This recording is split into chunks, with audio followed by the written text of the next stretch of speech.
Jangan terus-menerus izinkan siklus negatif yang terulang itu turun dari generasi ke generasi ke generasi dan merusak semua rencana Tuhan yang indah atas kehidupanmu.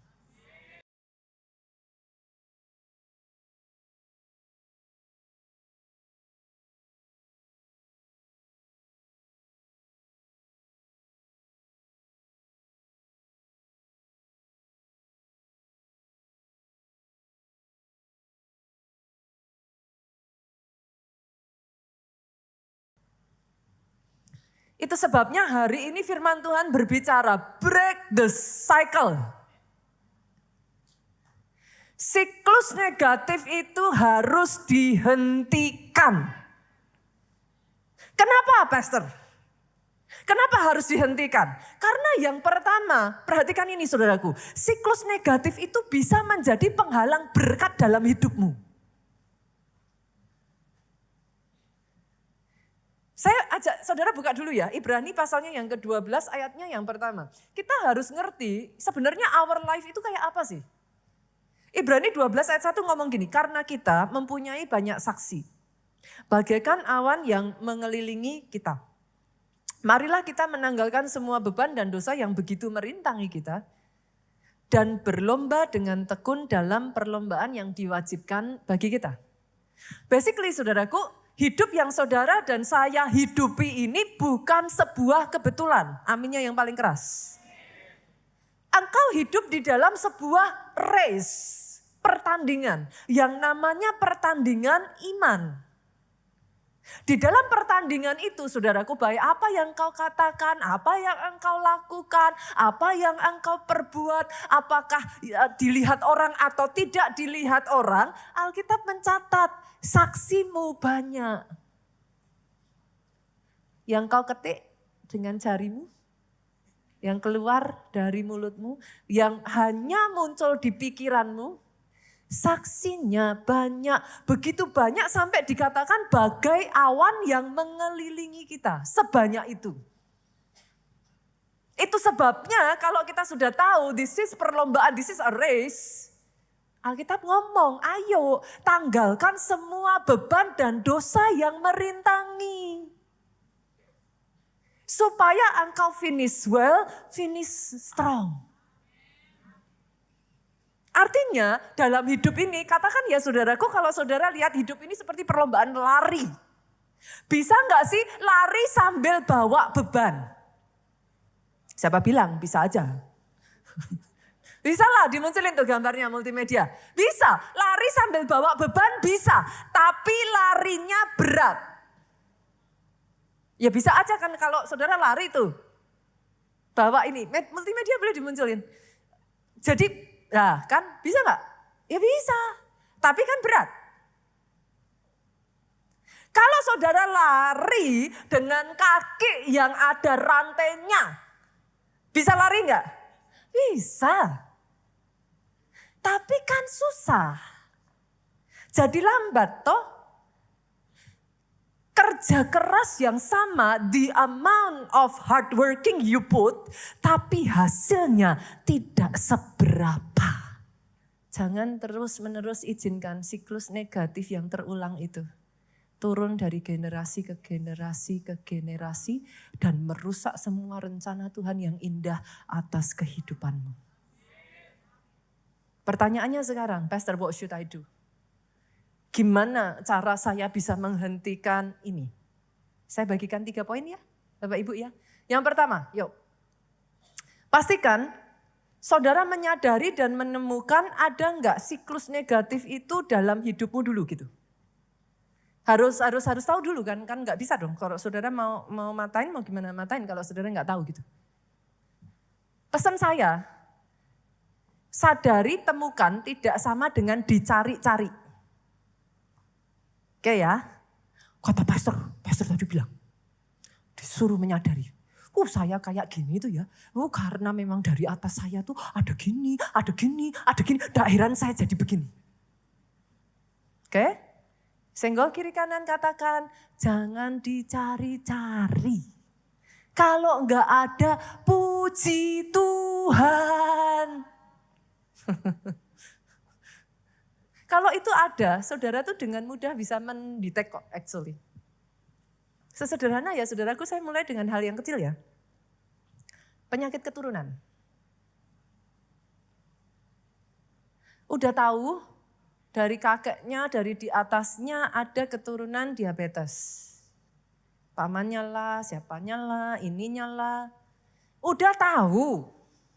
Ya janganlah yang manis-manis itu ditabrak. Make sense nggak Bapak Ibu?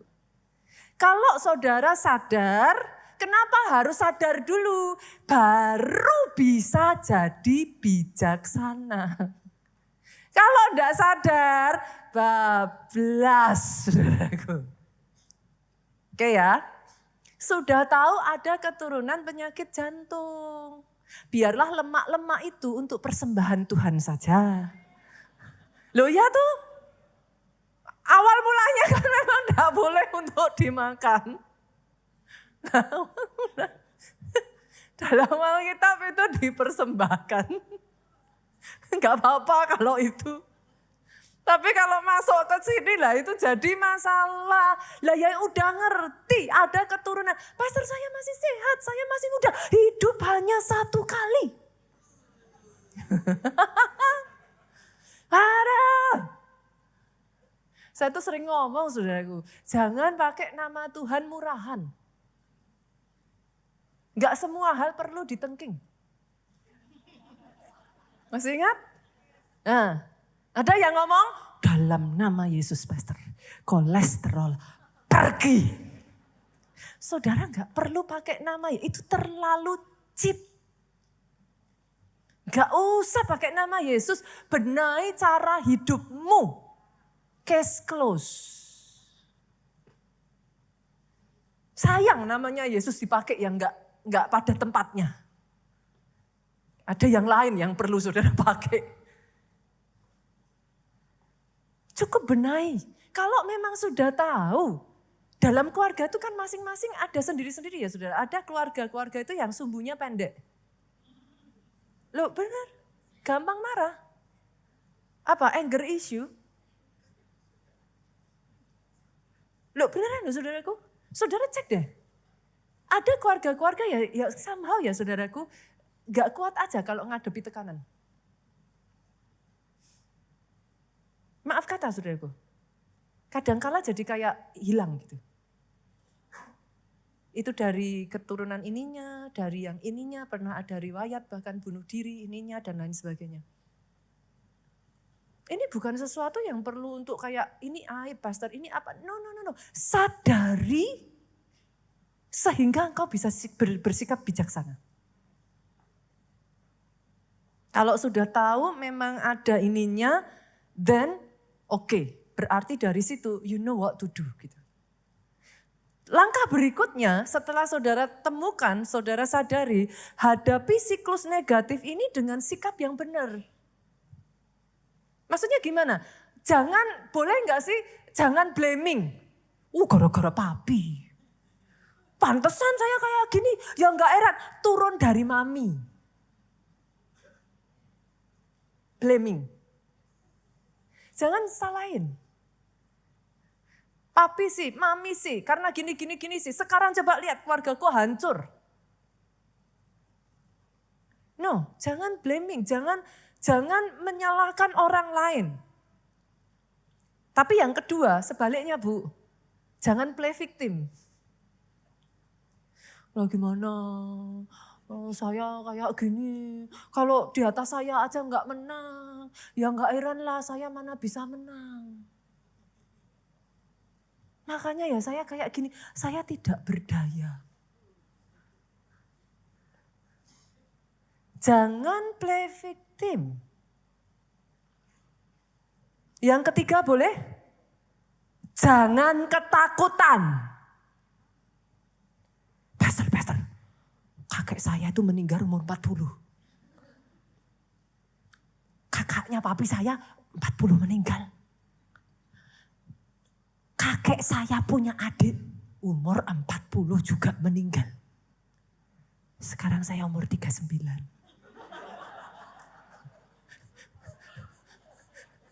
menghitung hari. Jangan takut. Dalam nama Yesus. Hari ini saya perkatakan ketakutan disingkirkan. Jangan takut. Kalau gitu pastor saya mesti gimana? Boleh gak sih yang pertama ini saudaraku? Ingat, engkau masih punya Tuhan. Engkau masih punya Tuhan. Jangan pernah lupakan itu. Jangan jadi orang Kristen yang seolah-olah tidak seperti orang Kristen. Orang Kristen punya pengharapan. Selama masih ada Tuhan. Pegang itu kenceng-kenceng saudara. Yang kedua, jangan mau berjuang dengan caramu sendiri. Jangan pakai cara instan. Percaya Tuhan yang berjanji, Tuhan yang sama sanggup menepati janjinya. Jangan pakai cara manusia, saudaraku. Tuhan kelamaan, pastor, biar dukun yang bertindak. No, jangan. Jangan pakai cara manusia. Saudara, tadi saya sudah tunjukkan. Baik Abraham, baik Sarah, baik Yakub. Turun tuh terus. Mereka sama-sama dapat janji Tuhan. Dengar ini ya saudaraku, firman Tuhan tuh ngomongnya kayak gini. Langit bumi boleh berlalu, tapi firmanku tinggal tetap. Boleh nggak saya terjemahkan? Artinya, apa yang diperkatakan Tuhan, Tuhan nggak bisa ingkari. Artinya, kalau itu nggak sesuai firman, itu bukan dari Tuhan. Karena Tuhan tidak bisa bertentangan dengan firman-Nya sendiri. Jangan saudara jadikan itu sebagai alasan, ya memang mungkin itu jalannya Tuhan. Nggak ada. I can understand, manusia sebenarnya kita kalau mau jujur kita tahu kita salah. Tapi kita nggak kuat, kita nggak bisa menang atas diri kita sendiri. Tapi jangan pakai kata-kata itu. Firmannya apa ya itu firmannya. Kalau itu tidak ditulis di dalam Alkitab, saudara nggak bisa bilang itu mungkin jalan dari Tuhan. Kalau itu bertentangan dengan firman, jangan bilang kalau itu kehendaknya Tuhan. Mungkin udah suratannya begitu. Gak ada ceritanya. Boleh ya Bapak Ibu? Kalau gitu gimana pastor? Lah saya enggak kuat tuh. Saya udah enggak bisa pastor. Diperlakukan kayak gini terus saya udah enggak kuat. Saya enggak mampu. Hidup kita ini pertandingan iman. Yang harus diangkatin apanya? Iman. Ketika engkau sudah tidak kuat, lari sama Tuhan. Perkuat benteng imanmu. Tidak ada cara lain. Masalahnya manusia tuh mau loh bersibuk-sibuk ngerjain yang lain, tapi gak pernah punya waktu berdoa. Coba renungin perkataan saya nih. Kalau sudah urusan doa kita ngerasa kayak like wasting time. Kita rasa itu kayak, aduh pastor, kalau datang sama pendeta bosan aja dijawabnya doa dulu.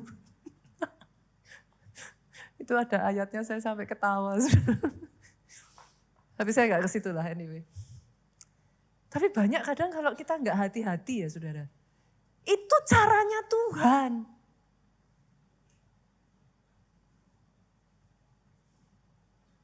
Kau mintanya kesatuan rumah tangga, kesatuan keluarga. Dikasih resepnya pengampunan. Kan sebel. Bukan ini yang saya maksud Tuhan. Ada jalan lain enggak? Tapi lucunya justru lewat itu. Tuhan pulihkan. Ya kan sering gitu. Pernah enggak sih saudara ngalami disuruh Tuhan ngelakuin sesuatu yang saudara malah justru Itu hal terakhir yang sebenarnya gitu, saudara hindari. Tapi resepnya Tuhan itu bukan resep kita. Itu sebabnya kan saya berkali-kali ngomong, jalan Tuhan bukan jalanku.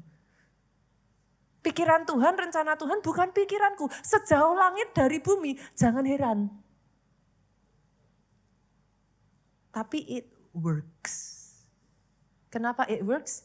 Dia tahu saudara itu dari luar sampai dalam. Dia yang ciptain, dia yang rajut itu sejak dari dalam kandungan. Dia tahu wire-nya yang harus disentuh yang mana. Kita aja manusia yang berpikir bahwa we know better. Itu. Boleh ya, Bapak Ibu ya. Yang kedua itu ya, pastikan sikapnya benar. Cara ngadepinnya benar. Yang ketiga, gak bisa tidak, harus dipatahkan. Belenggu itu harus dihancurkan.